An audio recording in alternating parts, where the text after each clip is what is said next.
Hey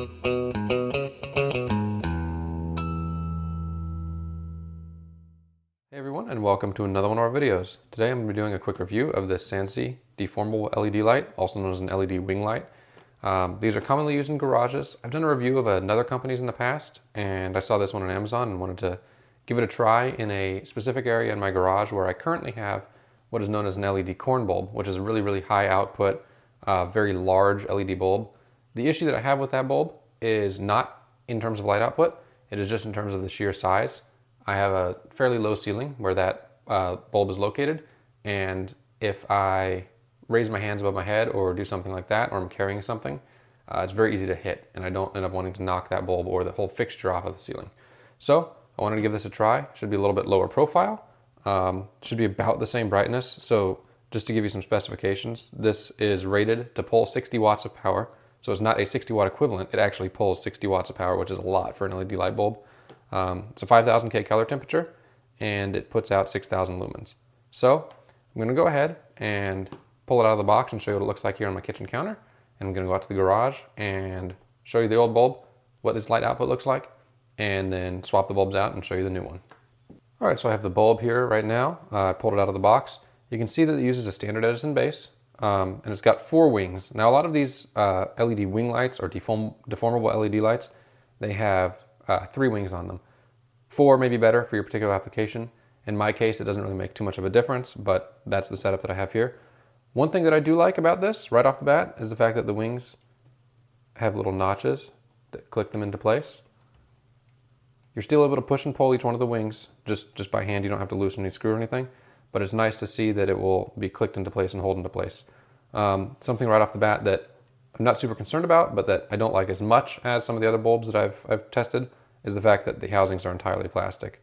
Now, this being a little bit lower output of a light in comparison to some of the 80 or 100 or 120 watt lights out there, probably shouldn't be too much of an issue in terms of heat dissipation, but just the build quality and everything. Metal is obviously better than plastic, but that doesn't mean that plastic is bad. So you can see basically the way that you install it is you fold down the 4 wings on the light, and then you have your Edison base, and you're able to screw it into a fixture.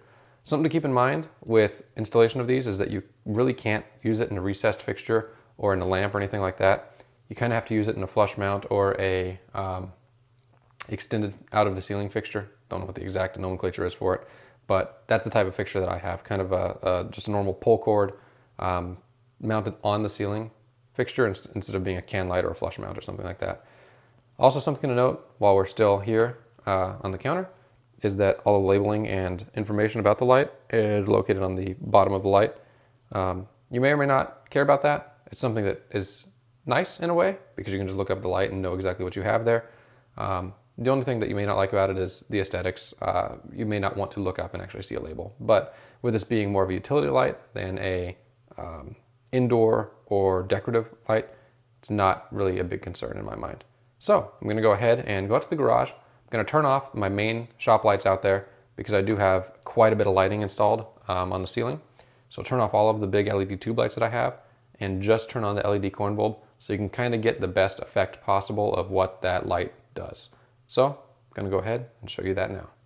All right, so here's what it looks like with the old bulb installed in the ceiling fixture. You can't see it right now, but I'll show you a shot of what it looks like once I pulled it out. But this gives you an idea of how it lights up the area. Now what we're looking for is, I'm going to leave the camera settings the same. We're looking for the same or maybe even some better light output from this new light. That's kind of my goal. And in addition to that, it's going to be much lower profile as well. So I'm going to go ahead and switch out the bulb, pull this one out, put the new one in, and we'll see what the lighting looks like. And then I will also show you a side-by-side comparison of why you might want to use a radar or deformable style light as opposed to the very high output, very large lamp. All right, so here we are after installing the new bulb. You should be able to tell straight away, it is definitely significantly brighter than the old one. The old one was a 55 watt bulb. The old one was also a 6500 Kelvin color temperature bulb. So a little bit different specification, but this one definitely puts out a lot more light and I think distributes it a little bit better as well. The main reason I have it installed and have a bright light installed in kind of the area of the garage that this is, which is kind of a cove leading into the house door, is the fact that I also have some hardware storage on the right, which you can see, and I also have a water heater and some other shop vac and some other supplies on the left-hand side. So being able to light up this area really well and see what I'm looking for is really nice for me to have. So what I'm going to do is go ahead and go up to the light, show you what it looks like installed with it turned off, obviously, because otherwise it would completely blow out the camera, and then also show you what used to be installed there so you can have an idea of why you might want one option or the other. We have the light installed here now. We're taking a look at it from the ground. Obviously the light's off to prevent blowing out the camera like I said earlier, but this is what it looks like installed. One thing that you want to keep in mind whenever you're potentially looking at one of these is the distance from the light socket to the wall.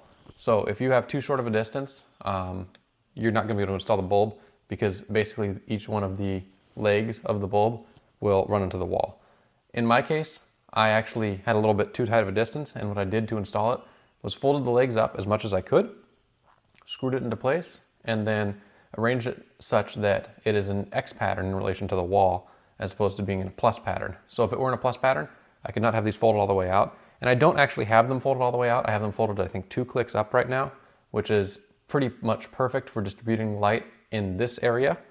But just something to keep in mind, these do take up a lot of space in the horizontal, but they're quite compact in the vertical area. Something that I wanted to mention and kind of show you is the old bulb that used to be in here. So it was a bulb like this. It's called an LED corn bulb. You can find these on Amazon just like this. And I'll link both of them in the description just so you have an idea of what each one looks like. But this one, if you take a look, would screw into right about that point, and you can see how much further it hangs down than the radar bulb. And basically the issue I was having was, you can see where the door frame is right here. Anytime I'd be carrying something into the house, I had the potential for hitting the light because it basically hung down as far as the door frame. It just barely cleared the door, but it wasn't the optimal setup. So I also, whenever I'm on a stool to see in my hardware bins, if I need to get into one of the top bins, I'd also have to be very cognizant of my head. And with the LED corn bulb, it also heats up. So not only did I have to worry about hitting my head, I had to worry about burning myself too. So not a bad bulb, but just not the right bulb for this application. And this one I think is. So I'll let you know how everything goes as far as testing over time is concerned. My initial impressions are quite good of this thing. But with that, I want to thank you all for watching. Hopefully you found the video informative and useful, and I'll see you in the next one.